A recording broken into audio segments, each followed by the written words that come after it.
Assalamualaikum warahmatullahi wabarakatuh. Selamat datang kembali bersama Ibu Suci di mata kuliah PLBG, Produktivitas Lahan Basah dan Gambut. Kali ini materi kita adalah penggunaan amelioran dan pupuk. Amelioran itu adalah suatu bahan yang dapat meningkatkan kesuburan melalui perbaikan kondisi fisik dan kimia tanah. Bahan amelioran yang baik bagi lahan gambut itu memiliki kriteria.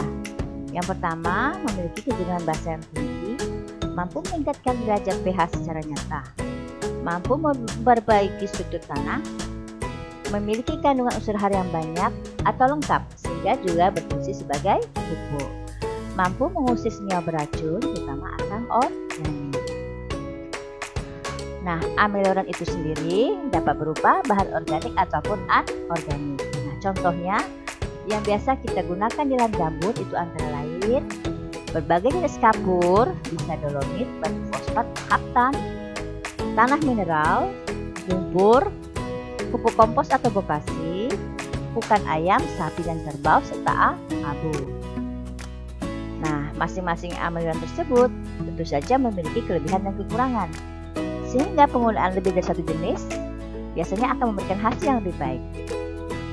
Nah, selain masalah kualitas bahan, faktor ketersediaan bahan dan biaya pengadaan menjadi hal yang penting yang harus kita pertimbangkan. Kita lihat kapur pertanian ya, mungkin kalian sudah tidak asing lagi ya. Kapur yang diberikan ke dalam tanah gambut itu akan memperbaiki kondisi tanah gambut secara menaikkan pH tanah, kemudian mengusir senyawa organik beracun, meningkatkan kejenuhan basah, menambah unsur CaMg, menambah ketersediaan hara, dan memperbaiki kehidupan mikroorganisme termasuk yang ada di dalam bintil air. Nah, kompos dan bokasi. Apakah kalian pernah melihat kompos atau bokasi atau pernah membuatnya? Nah, kalau belum, kalian boleh mencobanya ya. Mencoba membuat kompos dan bokasi dari serasa-serasa yang ada di lahan kita atau di lingkungan kita. Nah, kompos atau bokasi merupakan hasil peruraian bahan organik yang disengaja dalam waktu yang singkat. Kompos dan bokasi itu diproses dengan cara yang sama. Perbedaannya hanya terletak pada tipe sumber bahan organik yang akan diproses. Kalau kompos itu diproses dari bahan organik yang masih segar, seperti daun-daun, serasa hasil tanaman seperti jerami dan asam gulma. Nah, sedangkan bokasi itu bahan organik yang sudah kering, seperti daun kering, serasa kering, sekam, dan pangkas asam gulma yang sudah dikeringkan. Itu ya beda kompos dan bokasi. Keduanya sama akan menghasilkan pupuk yang memiliki hara yang tinggi.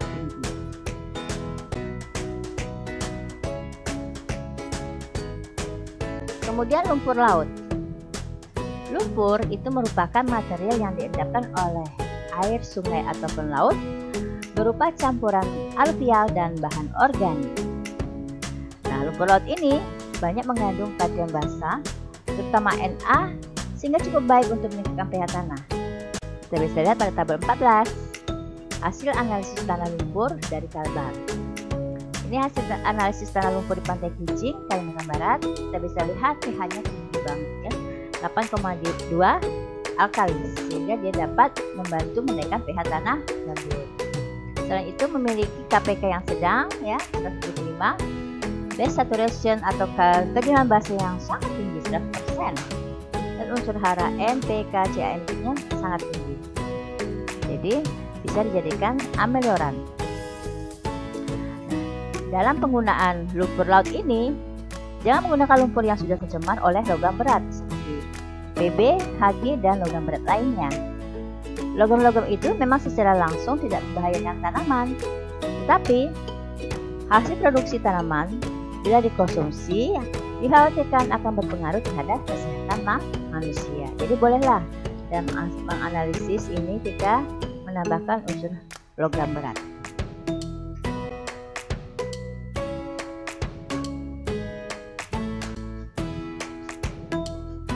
Nah, Penggunaan pupuk kandang ataupun kompos itu memiliki kelebihan dibandingkan pupuk anorganik atau pupuk kimia. Antara lain, dapat memperbaiki struktur tanah, meningkatkan pH tanah, menambah unsur hara makro mikro, meningkatkan keberadaan jas setenik di dalam tanah dan tidak menimbulkan polusi lingkungan. Walaupun pupuk kandang atau kompos ini diberikan dalam jumlah yang banyak satu lahan pertanian, dia tidak menimbulkan polusi lingkungan. Kenapa? Karena ia mudah diuraikan menjadi humus, menjadi unsur hara bisa tersedia bagi tanaman. Namun demikian, penggunaan pupuk kandang atau kompos memiliki kelemahan. Yang pertama yaitu jumlah pupuk yang diperlukan lebih banyak, ya minimal 10 ton per hektar, ya lumayan banyak. Respon tanaman lebih lambat dan menjadi sumber hama dan penyakit bagi tanaman kalau pemprosesan kompos dan pupuk kandang itu belum sempurna atau masih mentah. Nah, yang perlu diingat ya, pada tanah gambut, dosis tepat bukan rekomendasi, tapi merupakan kombinasi amioran plus pupuk, bentuknya fisik amioran atau pupuk ya. Nah, sekarang kita lihat pupuk anorganik atau juga disebut dengan pupuk kimia. Ini tentu saja mengandung unsur hara tertentu dan tidak mengandung bahan organik atau mikroorganisme. Nah, berdasarkan jenis atau macam hara yang dikandung, pupuk tersebut dibagi menjadi dua, yaitu pupuk tunggal dan pupuk majemuk. Contoh pupuk tunggal yaitu urea, SP36 dan KCl. Sedangkan contoh pupuk majemuk itu NPK. Kita bisa lihat pupuk kimia atau anorganik ini memiliki kelemahan. Yang pertama, tidak dapat memperbaiki struktur tanah, bahkan cenderung merusak struktur tanah jika digunakan secara berlebihan atau dalam jangka panjang. Yang kedua, hanya mampu menambahkan unsur hara tertentu saja. Yang ketiga, tidak dapat meningkatkan keberadaan jas setenik atau organisme pengurai. Dan yang keempat, dapat menimbulkan polusi lingkungan jika penggunaannya tidak tepat. Sedangkan keuntungannya, yang pertama, jumlah pupuk yang diberikan lebih sedikit dibanding pupuk organik. Respon tanaman lebih cepat dan tidak menjadi sumber hama dan penyakit bagi tanaman.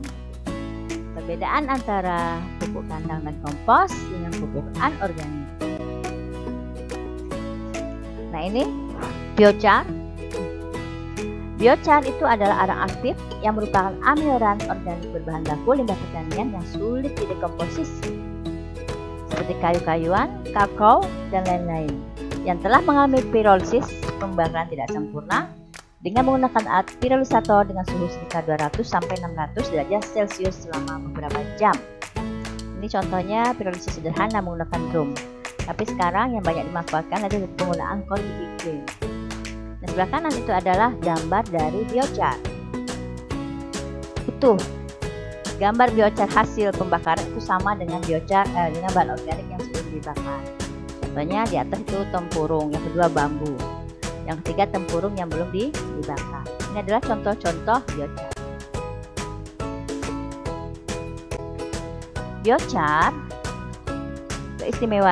keistimewaannya memiliki gugus fungsional baik aromatik, hidroksil, karboksil, dan fenolik, sehingga dia dapat meningkatkan unsur hara yang bermuatan positif atau negatif, dan fungsi akhirnya adalah untuk menyediakan hara. Memiliki pori mikro dan makro sebagai sumber air, nutrisi, dan rumah bagi biota tanah.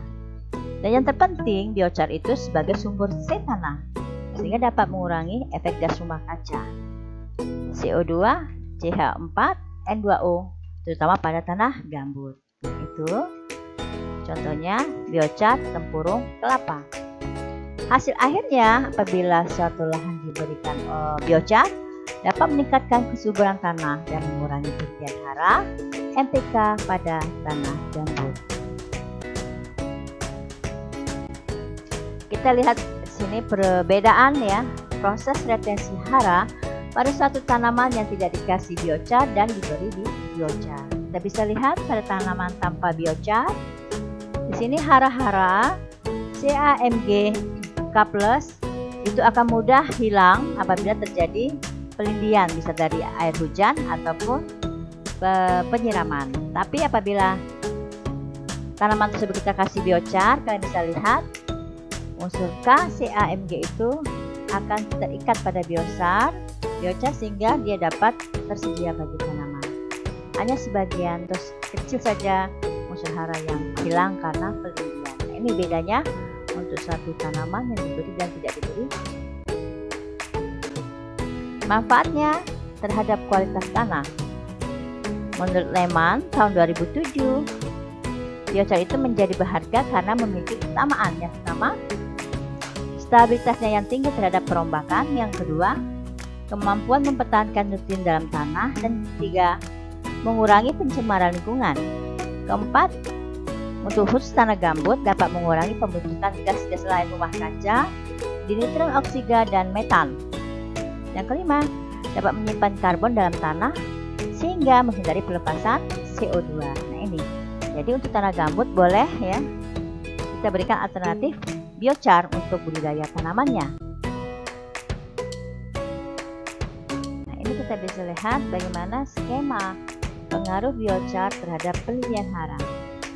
Pada gambar nomor 1, after application, ya, setelah diberi biochar ke tanah, akan meningkatkan retensi air karena pori partikel biochar menahan air dan mengurangi mobilitas. Nah, kalian bisa lihat. Ini gambar nomor 1. Ini adalah biochar. Setelah kita berikan biochar, maka pengikatan air itu akan meningkat. Karena apa? Karena biochar itu memiliki pori-pori partikel, sehingga yang tadinya air itu mudah hilang, nanti dia akan terserap oleh pori biochar sehingga tertahan di daerah perakaran. Kemudian nomor 2, setelah terjadi pemberian biochar, agregasi tanah meningkat karena biochar berikatan dengan konstituen lain dalam tanah. Nah ini, kita lihat di sini pembentukan agregat-agregat tanah itu sudah mulai stabil dan jatuhnya air mulai ke arah ya. Ini adalah biochar-biocharnya. Kemudian yang keempat,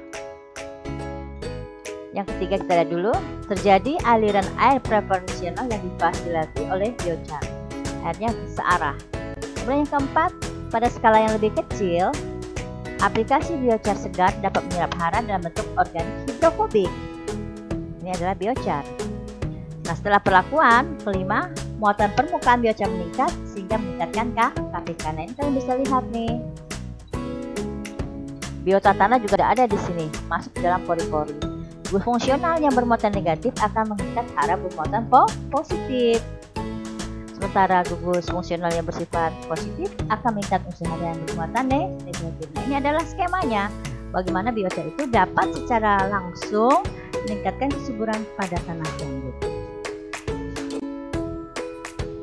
Sumber materi Ibu itu pertama dari PowerPoint, dari kuliah PLBG Fakultas Universitas, Lehman 2007, Bioenergy Index, Lehman and Joseph 2009, Biochar for Environmental Management yang et al.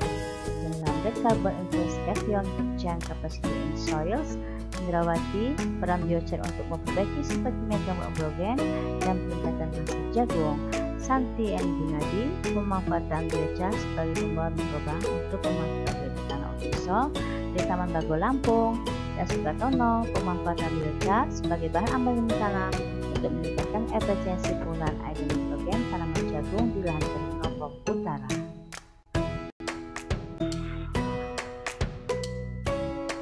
Nah, demikianlah materi dari Ibu. Sekian dan terima kasih. Jika materi ini sangat bermanfaat bagi kalian, silakan subscribe, share, like, and comment channel YouTube Urea Suci, sehingga Ibu akan lebih bersemangat lagi untuk membuat video-video menarik lainnya tentang mata kuliah PLBG. Akhir kata, Assalamualaikum warahmatullahi wabarakatuh.